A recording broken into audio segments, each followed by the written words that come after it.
by giving us some oversight over Congress.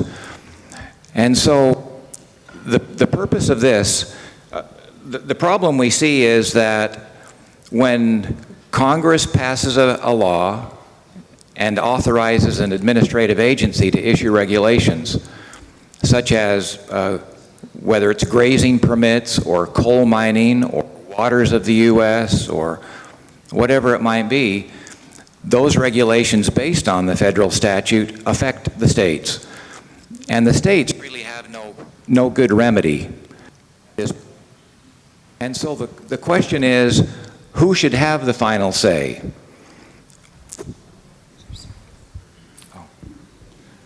Does this work better?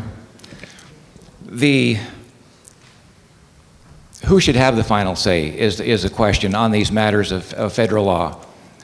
And the premise of this amendment is that the states should have the final say because the states created the federal government. We're not saying by this proposal that the federal government is evil or wicked. We're not enemies to the federal government. We need a federal government, but we need a federal government confined to its constitutional authority. And over the past 100 years, the federal government, through its agencies, has expanded to encroach on the inherent sovereign rights of the states. And so the purpose of this amendment is to give the states a procedural tool to override statutes and rules, and it does not conflict, getting now to your specific question, it does not conflict with the Supremacy Clause. It rather supersedes the Supremacy Clause because this amendment gives the states then the final say. Thank you, Commissioner. Commissioner, you have a follow-up question? In response, I don't think that there is a commissioner in this room who agrees with you more on everything that you said. I just want to make sure and am looking for legal direction that we don't create a conflict within the Constitution. And so I think we should make sure that it either negates and is struck out. Article 6, paragraph 2, I don't know how that works, if we would have to strike that as well out of the Constitution or just leave it. So those are my questions, and I just want to make sure we move correctly in that direction. Thank you, Commissioner. Further discussion to the motion. I'll recognize the gentleman from California. Let me address also that question. I fully support this amendment. Ever since the 17th Amendment, the states as governments have had no say in the national chambers in order to protect their sovereign interests. This is a measure to restore that power. I don't think it conflicts with the Supremacy Clause, though, which specifically says the Constitution of the United States and the laws made in support or in furtherance of the Constitution.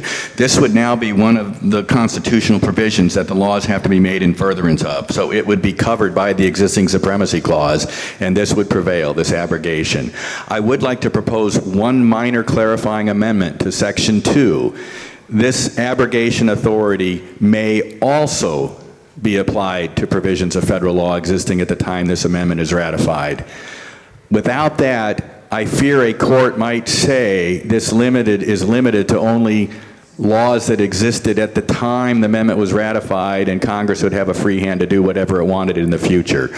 The addition of that word would solve that problem, I think. Could you please restate that, Commissioner? Inserting the word also in the last sentence of Section 2. So the last sentence of Section 2, this abrogation authority also may also be applied to provisions of federal law existing at the time. I'm going to, as a grammatical addition, I'm going to just place that without objection. If there's objection, we'll certainly have the debate. Without objection, to add the word also. Hearing none, okay, we'll include that grammatical change. If you would add that this abrogation authority may also be applied. Further discussion to the underlying proposal. Yes, the gentleman from South Dakota. North Dakota, Mr. President. North Dakota, excuse me. We are like cats and dogs that we heard about earlier. We'll let you decide which is which at the end of the day, right? They've got the tourism and we've got the oil and the coal. Mr. President, I would like to propose a friendly amendment pointed out to myself just a minute ago by Professor Nadelson and Professor Barnett. Beginning in Section 1, it is suggested by our legal scholars that we substitute the states for the following: the legislatures of the states shall. And I We don't want to know if be clear, this is procedurally, I don't the know if procedurally legislatures. it's appropriate for you to amend your own proposal. I would entertain a motion to amend from the gentleman from Utah. The gentleman from Utah is recognized. Yeah, thank you, Mr. President. I will make that amendment, so it will read the legislatures of the states. So the amendment for Section 1, the legislatures of the states, so inserting the words, the legislatures of shall have authority. Again, without objection, by hearing any objection, I'm happy to have debate. Without objection, we'll place that correction. Certainly. Okay, let's have, do I have a second to the motion to amend? Have a second from New Jersey. Discussion to the motion. Gentleman from Wyoming is recognized.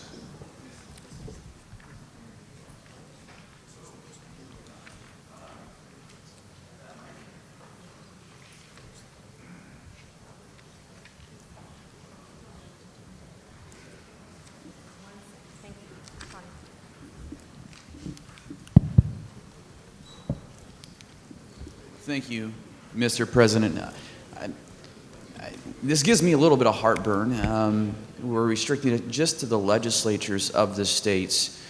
Perhaps you don't have a state legislature who has the backbone to do it, but you have a governor that does.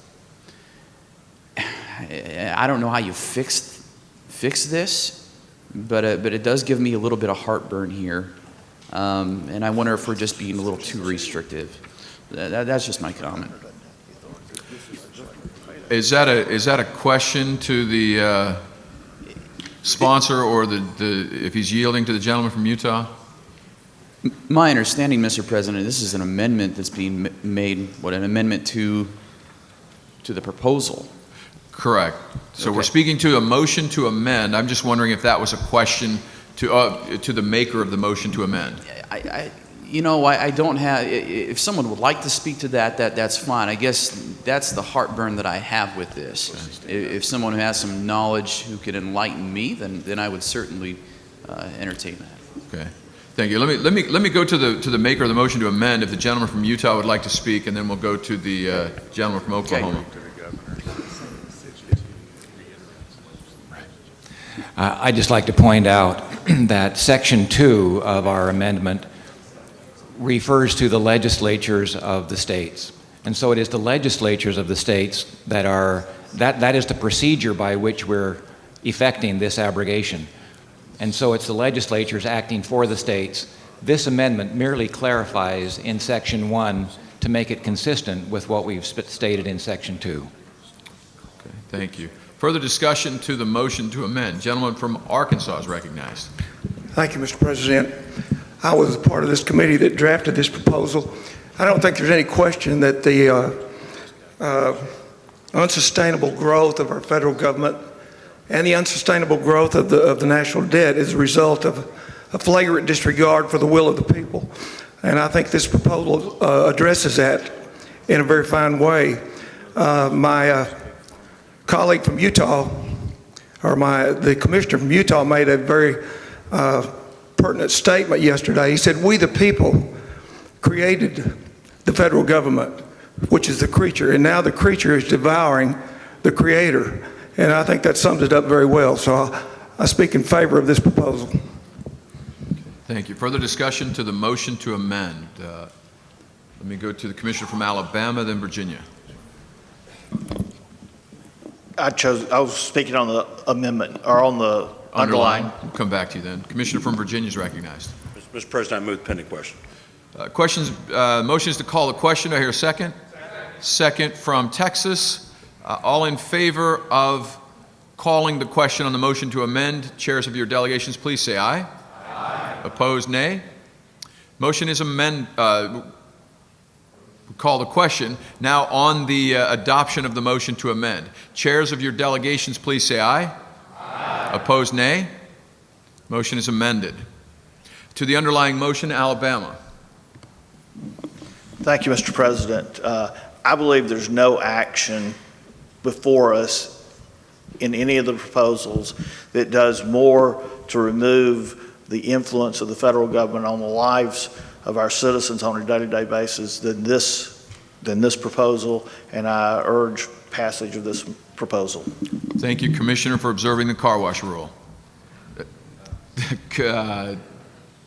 I would remind you, following this, we have our time for lunch, and so this will be the last item we'll take up before lunch. Be able to gather those, and given that we still need to move through, I would suggest we take some time to break, bring those back, and come for lunch. Let's go to further discussion on the motion. Let me go to Virginia and then Arizona. Mr. President and Commissioners, this is probably the most significant item that we're considering here today this whole weekend. The 10th Amendment has been shrunk and twisted and torqued so that the states have almost no power against the federal government. This would be a tremendous step if we could take this step to restore the 10th Amendment to its original intent. We are the creators of the federal government. We need to be able to control our creation. Thank you so much. Thank you, Commissioner. Commissioner from Arizona. Thank you. Senator Lesko from Arizona. I enthusiastically support this amendment. I was on the subcommittee that discussed this, and it was well thought out. We spent a number of hours on it and changed it as we thought appropriate. It actually covers a lot of problems that we have with the federal overreach, and it can apply to rules, regulations, laws. It's very well thought out, and I approve of it.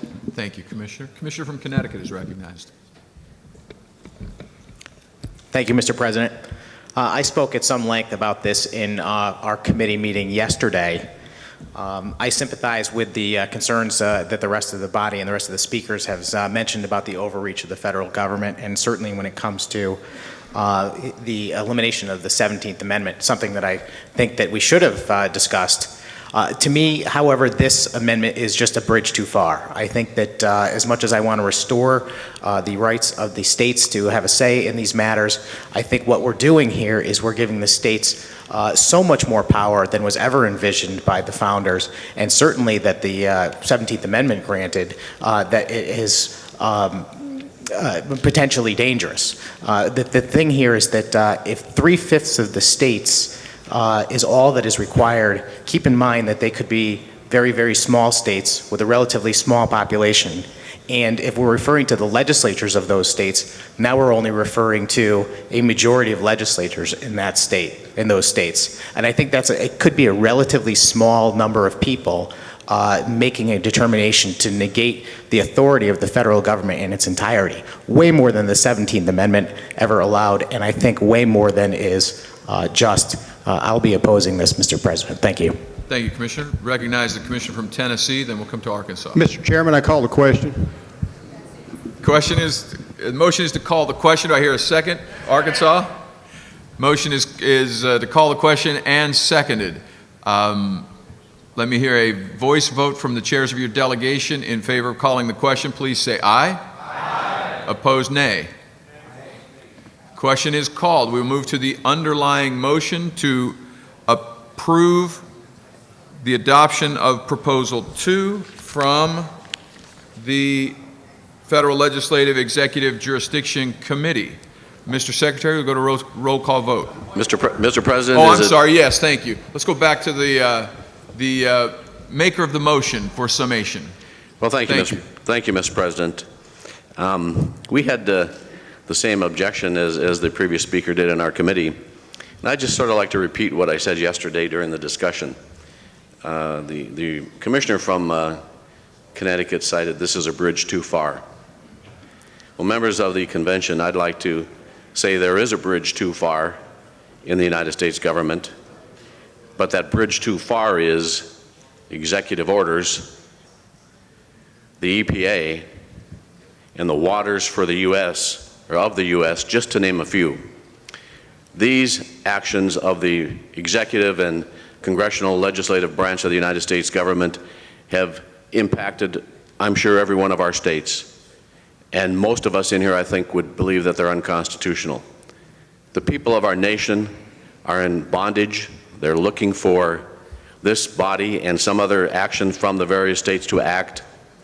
The time is now. The time is right. Let's get on the bridge and go across it and pass this proposal. Thank you, Commissioner. Let's place the vote. Mr. Secretary. Alabama. Alabama votes yes. Alabama votes yes. Alaska. Alaska votes yes. Alaska votes yes. Arizona. Copper State votes Arizona votes yes. Arkansas votes yes. California. Yes. California votes yes. Colorado. Yes. Colorado votes yes. Connecticut. Connecticut votes no. Delaware. Delaware, the first state, votes no. Delaware votes no. Florida. Florida votes yes with sunshine. Florida votes yes with sunshine. Georgia. Georgia votes nay.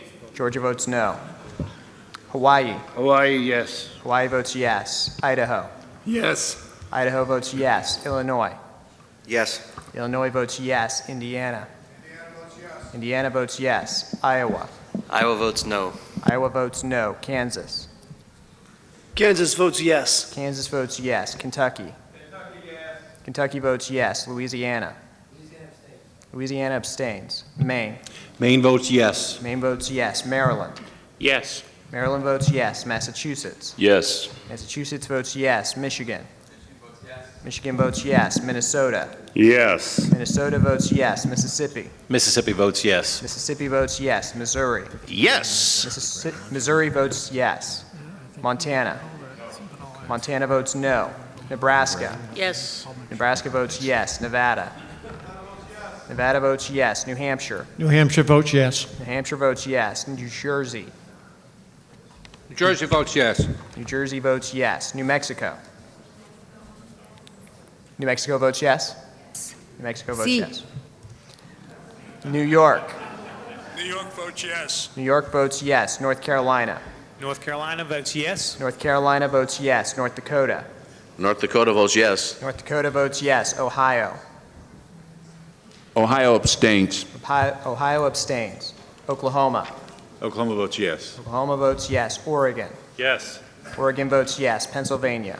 Yes. Pennsylvania votes yes. Rhode Island. Yes. Rhode Island votes yes. South Carolina. South Carolina votes yes. South Dakota. South Dakota votes aye. South Dakota votes yes. Tennessee. Tennessee votes yes. Texas. Texas votes yes. Utah. Utah votes yes. Vermont. Vermont votes yes. Virginia. Virginia votes yes. Washington. Washington votes yes. Washington votes yes. West Virginia. West Virginia votes yes. Wisconsin. Wisconsin votes yes. Wyoming. Wyoming votes yes. Mr. President, we have 43 yes, 5 no, and 2 abstentions. Thank you, Mr. Secretary. That proposal passes.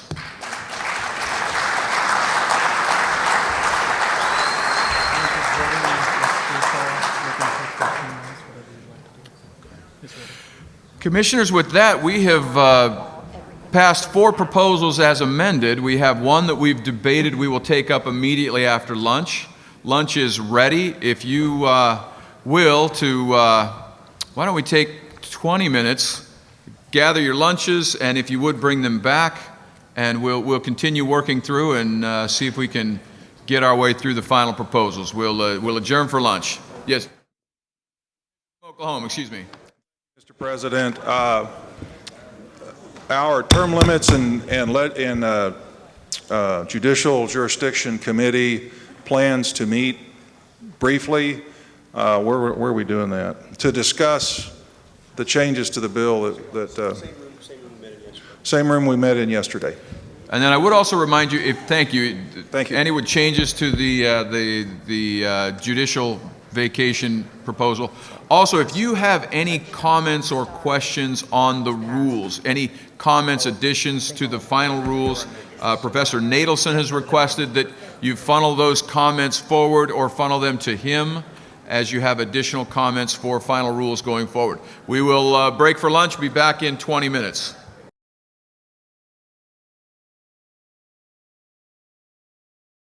You have proven that the people are ready to hold the first Article 5 convention in the history of this country. I congratulate you, I salute you, may God bless you. Thank you for being here, and let's get to work.